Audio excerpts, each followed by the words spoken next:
आप 1-2 आप 79 79 में अंतर नहीं बता पाएंगे बच्चे, आप 69 और 69 आप नहीं बता पाएंगे, बच्चे नहीं बता पाएंगे आपको।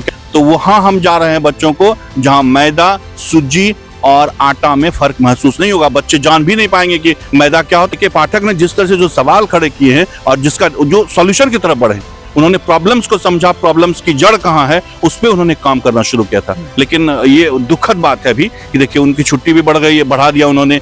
तमाम तरह के राजनीतिक उठापटक के बीच में उनका जो कार्यकाल है वो पता नहीं आगे कंटिन्यू करेंगे नहीं, भविष्य के गर्भ में छिपा हुआ है। नमस्कार, टीवी 9 देख रहे हैं आप, मैं हूं आपके साथ शिवम। पिछले दिन देश में जारी हुए ASER रिपोर्ट के मुताबिक जो देश के 56% ऐसे बच्चे हैं जो ठीक से अंग्रेजी नहीं पढ़ पाते हैं, तो वहीं 91% ऐसे बच्चे हैं जिन्हें मोबाइल की लत है। तो वहीं 14 से 18 वर्ष की आयु के ऐसे भी बच्चे हैं 45% जो अपनी क्षेत्रीय भाषा के कक्षा 2 के पाठ धारा प्रवाह को भी ठीक से नहीं जानते हैं। ऐसे में इस देश की स्थिति क्या है, जो देश के युवा जो आगे चल के देश का भविष्य बनने वाले हैं वो किस ओर जा रहे हैं और इसका सही मायने में जिम्मेदार कौन है, यह जानने का प्रयास करना होगा। हमारे साथ सीनियर जर्नलिस्ट मिलिंद गुंजन हैं, इनसे भी हम पहले चर्चा करेंगे। ऐसी रिपोर्ट निकलकर सामने आई है, क्या लगता है बिहार के तो जितने भी युवा हैं वो गणित में अच्छा करते हैं लेकिन अंग्रेजी में पिछड़ जाते हैं, क्या कारण है इन सब का? सबसे पहले शिवम जी आपको ये हम बता दें कि जिस तरह से टीवी 9 भारतवर्ष ने जो ये बीड़ा उठाया है, जो सवाल उठाया है, इसके लिए मैं बहुत साधुवाद देता हूँ टीवी 9 भारतवर्ष को कि जिस तरह से उन्होंने ये सवाल उठाया है।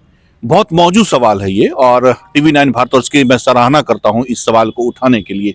और ये एक ऐसा विकराल रूप लेता जा रहा है जिस समस्या की तरफ आपने इशारा किया। आपने अंग्रेजी की बात करी और कहा कि गणित में बिहार के बच्चे बहुत अच्छा करते हैं, अंग्रेजी में पिछड़ते हैं। हम आपसे कह रहे हैं कि आप सर्वे कर लें स्कूली बच्चों को, हिंदी नहीं पढ़ पाते हैं बच्चे।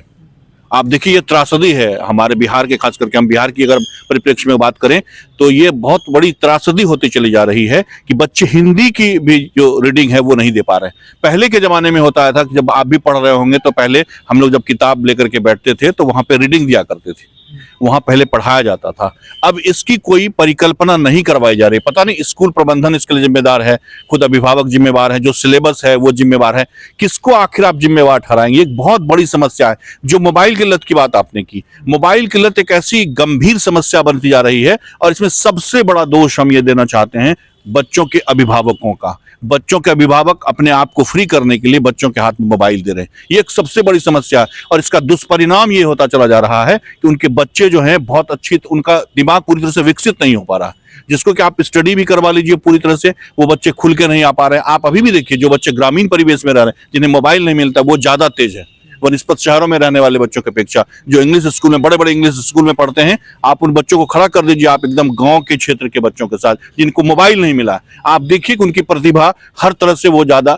आप छोटे छोटे बच्चों को देखेंगे ग्रामीण इलाके में, वो बाजार जाते हैं, वहां से सामान खरीद के लिए आते हैं। आप शहर में बच्चों को, 10th के बच्चों को अगर आप भेज दीजिए सामान लाने के लिए, वो उसका हिसाब नहीं करके ला पाएंगे कि क्या, किस भाव से क्या चीज मिला, उनको ये पता नहीं है, नहीं जा पाएंगे क्योंकि उनके अभिभावक सबसे बड़े दोषी हैं। वो कभी उनको बाहर भेज करके इस तरह से मजबूत बनाना नहीं चाह रहे मानसिक रूप से। वो कभी गेम खेलने के लिए बच्चों को फील्ड की तरफ नहीं लेके जा रहे हैं।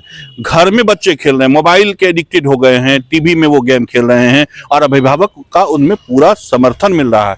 तो मैं टीवी 9 भारतवर्ष को उसके लिए बहुत धन्यवाद दूंगा कि एक सवाल तो उन्होंने उठाया है और ये सवाल, बात उठी है तो दूर तक जाएगी। अच्छा मिलिंद जी, डिजिटल दुनिया का जमाना है, हर चीज़ डिजिटलाइज हो रहा है।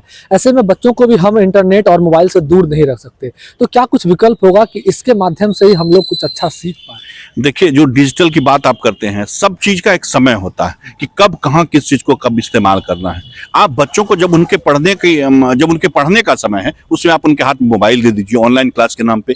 बच्चे फिर कर क्या रहे हैं उस समय ऑनलाइन क्लास के नाम पे, ये देखना भी अभिभावक का काम है। लेकिन वो बच्चों के प्रभाव में आके और उनको कि वो सबसे ज्यादा प्यार वो अभिभावक करते हैं और फिर 10वीं के बाद वो बच्चे जब अपने अभिभावक के कंट्रोल में नहीं होते हैं तो फिर अपने हाथ पांव उन्हें पीछे खींच लेते हैं, फिर उनका बच्चा जो बोलता है उनको वही करना पड़ता है। तो ऐसे में जब कब किस चीज का कैसे इस्तेमाल करना है, हर चीज के देखिए दो पहलू होते हैं शिवम जी। आप उसकी अच्छाई को भी देखिए, आप उसका जो गलत प्रभाव पड़ रहा है उसको भी आप देखना पड़ेगा। तो बच्चों को ठीक है आप मोबाइल से कब एंट्री, आप जिन्होंने मोबाइल बनाया आप पता कर लीजिए कि उन्होंने अपने बच्चे को कब मोबाइल से इंट्रोड्यूस करवाया, कब दिया अपने बच्चों को हाथ मोबाइल? लैंडलाइन पे फोन आता था। 10th तक उन्होंने कहा है अपने इंटरव्यू में कि हमने अपने बच्चों को मोबाइल से दूर रखा।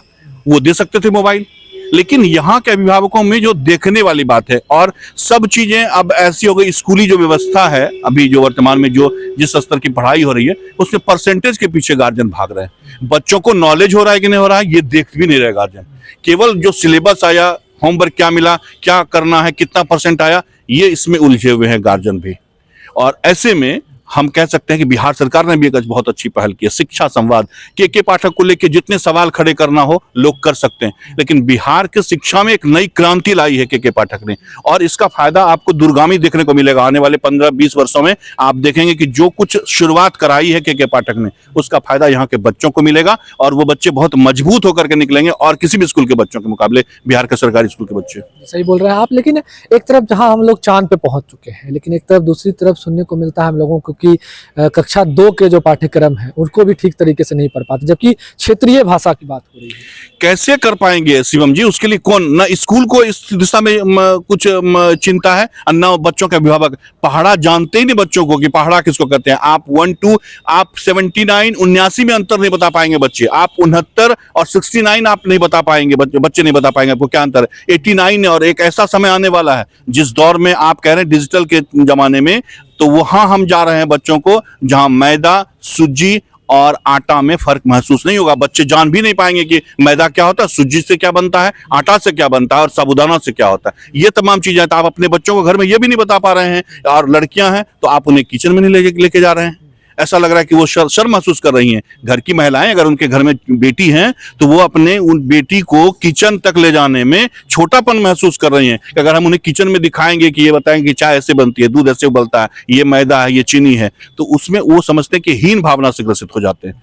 तो स्टेटस सिंबल हो गया ये कि नहीं, हमको किचन में तो बच्चों को ले नहीं जाना। तो ये बहुत नुकसान कर रहे हैं अभिभावक अपना, और भारत की जो आने वाली पीढ़ी है कहीं ना कहीं बहुत बड़ा नुकसान होता दिख रहा है। अच्छा, एक आखिरी सवाल, ये जो सर्वे है ये 26 राज्यों के 28 जिलों तक पहुंचा है।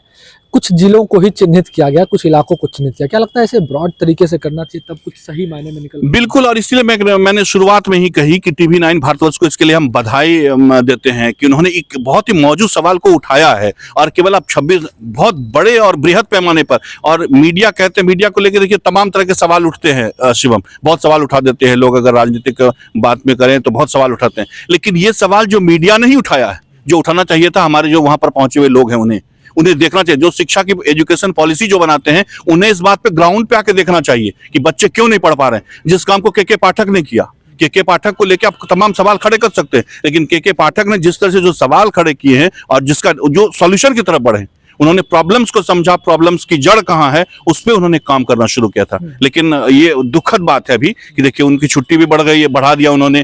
तमाम तरह के राजनीतिक उठापटक के बीच में उनका जो कार्यकाल है वो पता नहीं आगे कंटिन्यू करेंगे नहीं, भविष्य के गर्भ में छिपा हुआ है।